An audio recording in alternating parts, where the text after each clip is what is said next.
नमस्कार मित्रांनो, स्वागत आहे तुमचं स्विंग ट्रेड मराठीमध्ये आणि आजच्या एका स्पेशल दिवसाच्या स्पेशल व्हिडिओमध्ये. तुम्ही म्हणणार स्पेशल व्हिडिओ कोणता आणि स्पेशल दिवस कोणता?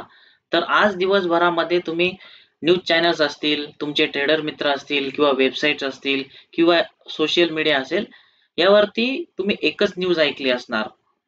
ती म्हणजे आपल्या भारतीय शेअर बाजाराने प्रिव्हियस ऑल टाइम हाय जो होता तो ऑल टाइम हाय क्रॉस केला आणि आज एक नवीन ऑल टाइम हाय बनवलेला आहे. म्हणजे मागच्या काही दिवसांपासून म्हणजे सप्टेंबर 2024 पासून जर तुम्ही बघितलं तर मार्केट हे थोडं डाऊन ट्रेंड मध्ये होतं, त्याच्यानंतर अप ट्रेंड मध्ये येऊन आज एक मागच्या काही दिवसांपूर्वी जो बनवलेला ऑल टाइम हाय होता तो ब्रेक करून आज एक नवीन ऑल टाइम हाय आपल्या निफ्टी 50 ह्या इंडेक्सने बनवलेला आहे. ही न्यूज तुम्ही बऱ्याच वेबसाईट वरती असेल, सोशल मीडियावरती असेल, ही ऐकली असेल. तर स्विंग ट्रेड मराठी कडून तुम्हा सगळ्या ट्रेडर मित्रांना आपल्या निफ्टी 50 म्हणजे भारतीय शेअर बाजाराच्या प्रमुख जी इंडेक्स आहे त्या इंडेक्सच्या नवीन ऑल टाइम हाय बद्दल तुमचं अभिनंदन करतो. आणि आजचा हा स्पेशल व्हिडिओ तुमच्यासाठी का घेऊन आलोय तर ह्या व्हिडिओमध्ये आपण काय बघणार आहोत की आज जो नवीन ऑल टाइम हाय बनवला यामध्ये मार्केटची मुवमेंट कशी होती, मार्केट ओपन कुठे झालं, कधी ऑल टाइम हाय क्रॉस केला आणि क्लोज कसं झालं, या आजच्या दिवसाचा आपण एक ओव्हरव्ह्यू बघणार आहोत.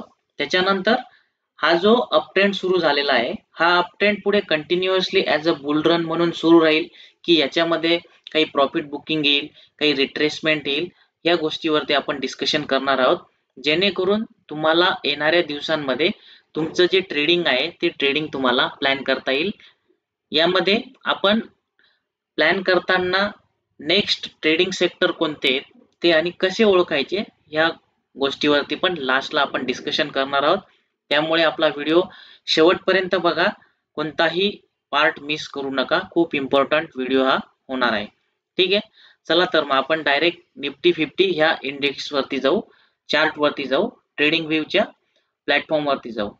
आता इथे मी ऑलरेडी निफ्टी 50 चा एक चार्ट ओपन करून ठेवलेला आहे. निफ्टी 50 आपली जी इंडेक्स आहे डेली टाइम फ्रेम इथे मी लावलेली आहे. आता इथे बघा, इथे जर तुम्ही बघितला हा चार्ट, याच्यामध्ये मी आजच्या दिवसावरती आजच्या कॅन्डल वरती मी हा कर्सर जो आहे हा कर्सर घेऊन जातो. तुम्ही इथे ओपन, ओ मीन्स ओपन, हाय, लो, क्लोज या आकड्यांकडे लक्ष ठेवायचं आहे. ओके, आणि तिथे एच म्हणजे हाय किती बनवला हे बघायचंय. ठीक आहे, तर याच्यामध्ये बघा आजच्या दिवसापर्यंत आजच्या दिवसावरती मी कर्सर घेऊन गेलोय, आजच्या दिवसाची जी कॅन्डल आहे त्याच्यावरती कर्सर घेऊन गेलो.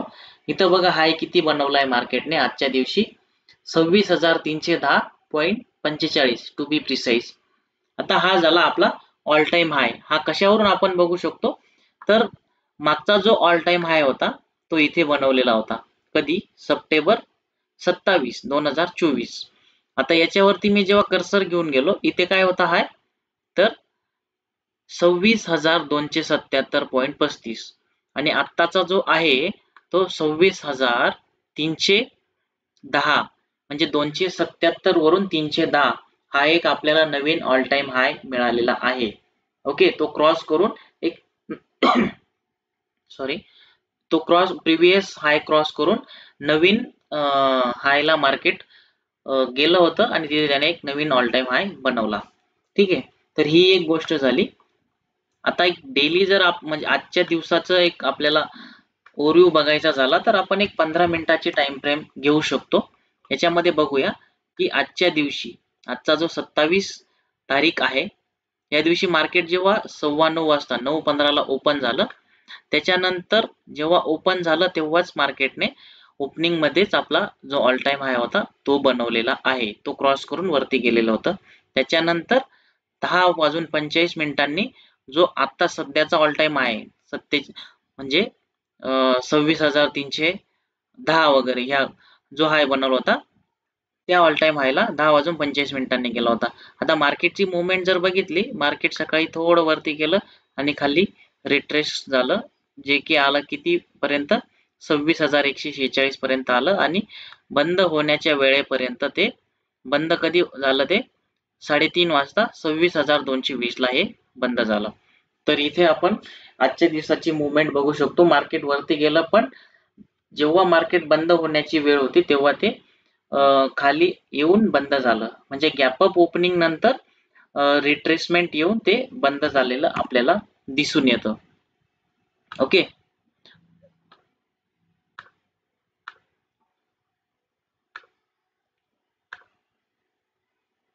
आता आपल्याला ते आपल्या निफ्टीच्या चार्ट मध्ये दिसून येतं, कारण इथे बघा वन डेचा चार्ट जर बघितला तर इथे याच्यावरची ड्रॉइंग,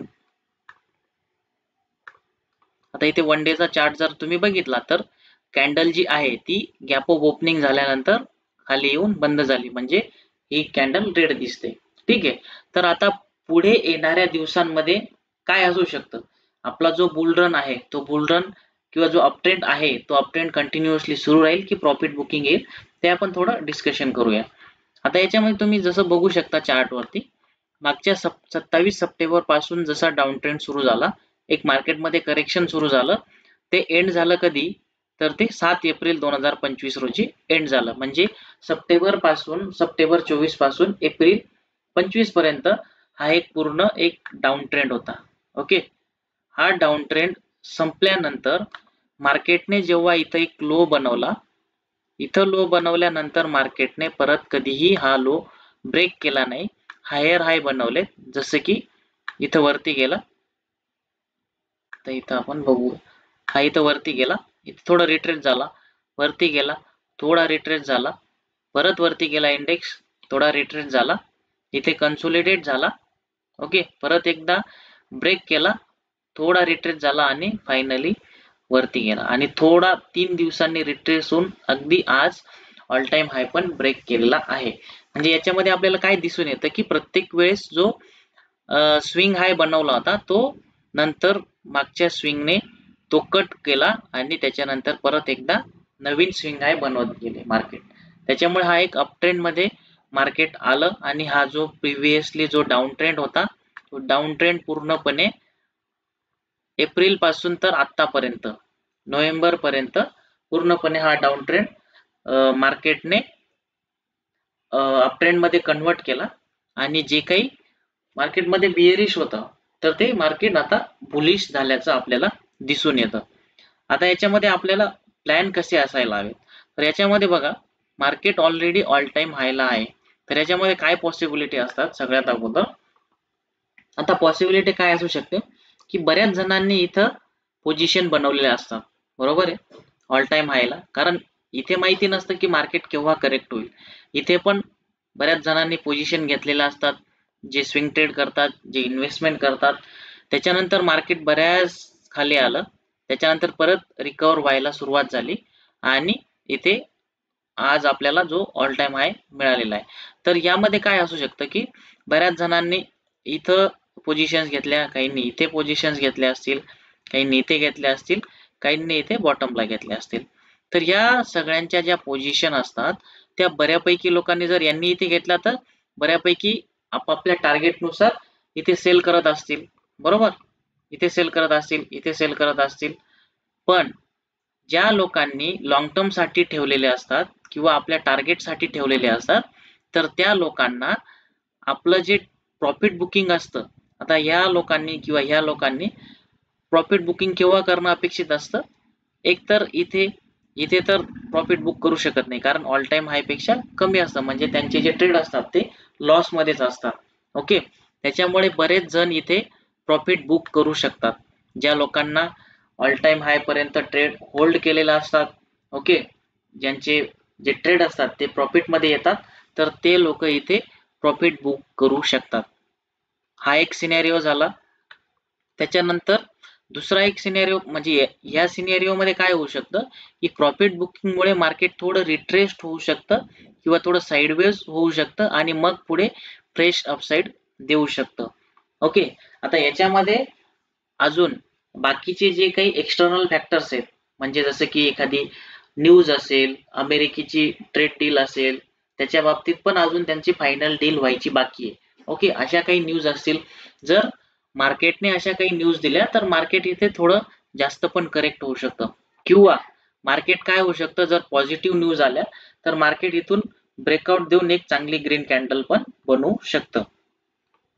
आत्ताच्या कंडिशनला काय वाटतंय की मार्केट हे अपट्रेंड मध्येच आहे, बुलिशच आहे, त्याच्यामुळे मार्केट हे हायर हाय बनवत चाललेलं आहे. ओके, त्याच्यामुळे ब्रेकआउट झाल्यानंतर जर ग्रीन कॅन्डल बनली इथे, ग्रीन कॅन्डल बनल्यानंतर जर पॉझिटिव्ह न्यूज आल्या तर मार्केट परत पुढे एक आपला चांगला बुल रन दाखवू शकतं. पण त्यामध्ये जर काही एक्सटर्नल न्यूज आल्या, ओके, बॅड न्यूज आल्या तर मार्केट तिथून परत करेक्शन घेऊ शकतं. आणि इथे जर ग्रीन कॅन्डल बनवली तर मार्केट काय करू शकतं की इथे हा एक जो सपोर्ट आहे ऑल टाइम हायचा, इथे ग्रीन कॅन्डल बनवल्यानंतर मार्केट परत काय करू शकतं, इथे समजा मार्केट पर्यंत गेलं तर मार्केट परत इथे करेक्शन होऊन इथे रिट्रेसमेंट घेऊ शकतं आणि मग वरती जाऊ शकतं. तर अशा पद्धतीने प्रत्येक सिनेरिओ मध्ये आपल्याला बी प्रिपेअर्ड असलं पाहिजे. म्हणजे न्यूज असतील किंवा चार्ट पॅटर्न काय सांगतोय ह्या गोष्टी असतील तर या प्रत्येक गोष्टीसाठी आपल्याला प्रिपेअर्ड असणं आवश्यक आहे. सध्या तरी चार्ट वरती हेच दिसतंय की मार्केट एक अपट्रेंड मध्ये आहे, पॉझिटिव्ह आहे, इथून पुढेही मार्केटमध्ये पॉझिटिव्ह सेंटिमेंट राहण्याची चिन्ह दिसत आहे. कारण बऱ्याच कंपन्यांचे क्वार्टरली रिझल्ट चांगले येत आहेत. ओके, ऑटो सेक्टर असेल, FMCG सेक्टर असेल, त्याच्यानंतर बँकिंग सेक्टर असेल, त्याच्यामध्ये विशेषतः PSU बँक असतील, प्रायव्हेट बँक असतील, या बँका चांगले क्वार्टरली रिझल्ट घेऊन येत आहेत. त्याच्यामुळे निफ्टी या गोष्टींसाठी अपट्रेंड मध्ये आहे. निफ्टीसाठी हे जे सेक्टर असतात हे सेक्टर सपोर्ट करतायत. ओके, तर ही झाली आपली आता पुढे आपल्याला काय करायचंय याच्यावरतीचं डिस्कशन. ओके, याच्यानुसार आपण आपलं जे काही ट्रेडिंग असेल ते ट्रेडिंग तुम्ही प्लॅन करू शकतात. म्हणजे टोटली डिपेंड ऑन द, जर मार्केट हायर हाय बनत असेल तर तुम्ही त्याप्रमाणे ट्रेड घेऊ शकतात, ब्रेकआउट झाल्यानंतर ट्रेड घेऊ शकतात. ओके, ब्रेकआउट होऊन परत रिट्रेसमेंटला आलं तर तिथे पण तुम्ही ट्रेड प्लॅन करू शकतात. म्हणजे समजा इथे ही नेकलाईन आहे, ओके, आणि मार्केटने इथे एक चांगली ग्रीन कॅन्डल बनवली, परत मार्केट वरती गेलं आणि एक परत रिट्रेसमेंटला जर मार्केट आलं इथे तर इथे तुम्ही एक ट्रेड प्लॅन करू शकता आणि परत इथून मार्केट बाउन्स बॅक होण्याचे चान्सेस राहतात. ओके, जर मार्केटमध्ये पॉझिटिव्ह सेंटिमेंट असले तर. ओके, किंवा काय होऊ शकतं, मार्केट बऱ्याच दिवस म्हणण्यापेक्षा इथून पुढचे काही दिवस इथून मार्केट इथं थोडं वरती जाईल, थोडं रिट्रेस होईल, थोडं वरती जाईल, थोडं रिट्रेस होईल, अशा पद्धतीने इथं एक साइडवेज मुवमेंट देऊ शकतं. तर या सगळ्या पॉसिबिलिटीज असतात. तर या पॉसिबिलिटीज कन्सिडर करूनच आपल्याला ट्रेड घ्यायचे असतात. तर याच्यामध्ये सगळ्यात शेवटचा पॉइंट काय की पुढील येणारे जे सेक्टर्स असतात ट्रेंडिंग सेक्टर ते कसे ओळखायचे. तर ते तुम्ही कसं ओळखू शकता, तर आपल्या ट्रेडिंग व्ह्यू मध्ये जे आपण वेगवेगळे सेक्टरचे जे इंडेक्स असतात त्या इंडेक्स बघू शकतो. ओके, तर त्या इंडेक्स बघितल्यानंतर आपल्याला एक आयडिया येते की कोणतं सेक्टर राउंडिंग बॉटम कंप्लीट करतंय किंवा कोणतं सेक्टर हे हायर हाय बनवत चाललेलं आहे. आता निफ्टी ठीक आहे, ओके, निफ्टीचं आपण बघितलं. आता निफ्टी बँक मध्ये जर बघितलं तर कंटिन्युअसली एक अपट्रेंड मध्ये आपल्याला असल्याचं दिसून येते, म्हणजे हायर हाय बनवत चाललेलं आहे. ओके, त्याच्यानंतर IT इंडेक्स सुद्धा शॉर्ट टर्म मध्ये जर तुम्ही बघितलं तर IT इंडेक्स सुद्धा इथे चांगला ट्राय करताना आपल्याला दिसून येते, कारण हा प्रिव्हियस जो रेजिस्टन्स होता हा ब्रेक करून इथं मार्केट वरती क्लोज झालेला, इंडेक्स क्लोज झालेली आहे. त्याच्यामुळे या इंडेक्स मध्ये सुद्धा एक अपसाइड मुवमेंट येण्याची चिन्ह दिसत आहेत. आणि अजून दुसरं काय म्हणू शकतो आपण, इथं जे बघा हा जो लो बनवलेला आहे या लो नंतर मार्केटने नेक्स्ट लो कुठे बनवला, वरती बनवला, म्हणजे हा प्रिव्हियस लो मार्केटने ब्रेक केलेला नाही. तर या प्राइस ऍक्शन नुसार सुद्धा आपण हे बघू शकतो. तर नेक्स्ट लो पण त्याच्यावरती बनवलेला आहे. तर असं इथे चांगली मुवमेंट IT इंडेक्स मध्ये होऊ शकतो. अशा पद्धतीने आपण ट्रेंडिंग कोणते सेक्टर आहेत ते शोधू शकतो आणि त्या सेक्टर मधल्या स्टॉक मध्ये आपण ट्रेड घेऊ शकतो. त्याच्यानंतर आता निफ्टी स्मॉल कॅप बघा. निफ्टी स्मॉल कॅप मी मागच्या व्हिडिओमध्ये पण सांगितलं होतं की निफ्टी स्मॉल कॅप जोपर्यंत इथे वरती येत नाही, ओके, या लेवलला येत नाही, इथून डिसिसिव्हली क्रॉस करत नाही, तर तोपर्यंत आपल्याला एक चांगली मुवमेंट स्मॉल कॅप मध्ये बघायला मिळणार नाही. स्टील आपण लार्ज कॅप, मिड कॅप या ज्या स्टॉक्स असतात त्यामध्ये आपण ट्रेड घेऊ शकतो. आता निफ्टी ऑटो सुद्धा एक अप ट्रेंड मध्ये आहे. ओके, हायर हाय बनवत चाललेलं आहे, त्याच्यामुळे हा सेक्टर सुद्धा एक ट्रेंडिंग सेक्टर आहे. फार्मा सेक्टर सुद्धा तुम्ही बघणार तर याच्यामध्ये सुद्धा एक प्राइस ऍक्शन आपल्याला दिसून येते. ही एक जी ट्रेंड लाईन आहे, ही ट्रेंड लाईन ती फॉलो करत आहे आणि एक हायर हाय बनवत चाललेला आपल्याला इथे लो बनवला, नेक्स्ट लो इथे बनवला, हा एक लो होता, त्याच्यानंतर इथे लो बनवला, त्याच्यानंतर इथे बनवला आणि इथून परत इथे नेक्स्ट लो इथे बनवलेला आपल्याला दिसून येत आहे. ओके, जर फार्मानेस पण सुद्धा इथे एक जर क्रॉस केला 23,100च्या आसपास, तर याच्यामध्ये पण एक ऑल टाइम हाय जाण्याचे चान्सेस आपल्याला दिसून येतात. तर या पद्धतीने तुम्ही प्रत्येक इंडेक्स मध्ये जाऊन त्या इंडेक्स मध्ये त्या चार्टचं तुम्ही अनालिसिस करू शकतात, त्याच्यामध्ये प्राइस ऍक्शन बघू शकतात, त्याच्यामध्ये हायर हायज बघू शकतात, कन्सोलिडेट होतोय की अप ट्रेंड मध्ये शिफ्ट होतोय की डाऊन ट्रेंड मध्ये, ह्या गोष्टी तुम्ही यामध्ये चेक करू शकतात. त्यानंतर रिस्पेक्टिव्ह सेक्टर मध्ये जायचं, त्यामध्ये जे स्टॉक्स आहेत त्या स्टॉक्स चेक करायचे, त्यांचे फंडामेंटल चेक करायचे. ज्या स्टॉकचे अर्निंग्स रिझल्ट चांगले येत आहेत, बेस्ट येत आहेत, स्टील तो स्टॉक 15-20% किंवा 30% अजून पण ऑल टाइम हाय पासून खाली ट्रेड करतोय, तर त्या स्टॉक मध्ये आपल्याला एक चांगली संधी मिळू शकते. ओके, जर मार्केटमध्ये एक बुलिशनेस असला, मार्केट अप ट्रेंड मध्ये असलं, तर या स्टॉक मध्ये सुद्धा मुवमेंट येण्याचे जास्त चान्सेस असतात. तर हे फक्त मी तुम्हाला एक लर्निंग पर्पज साठी सांगतोय. यामध्ये कोणताही मी जो चार्ट दाखवतोय ते फक्त तुम्हाला एक अनालिसिस कसं करायचं, सेक्टर कसं ओळखायचं, ह्या एज्युकेशन पर्पज साठी सांगतोय. तुम्ही तुमचं अनालिसिस स्वतः करायचंय. जे काही डिसिजन तुम्ही घेणार तुम्ही स्वतःला विचारून आणि तुमच्या जे फायनान्शियल ऍडवायझर असतील त्यांना विचारूनच तुम्ही हे डिसिजन घ्या. तर आजचा व्हिडिओ आपला कसा वाटला, आपलं हे जे ऑल टाइम हायचं अनालिसिस, इथून पुढचं ट्रेडिंग प्लॅनिंग कसं वाटलं, हे तुम्ही मला कमेंट करून नक्की सांगू शकता. आणि तुम्हाला कोणत्या टॉपिकवर व्हिडिओ हवे आहेत ते पण तुम्ही कमेंट करून सांगू शकता. थँक्यू.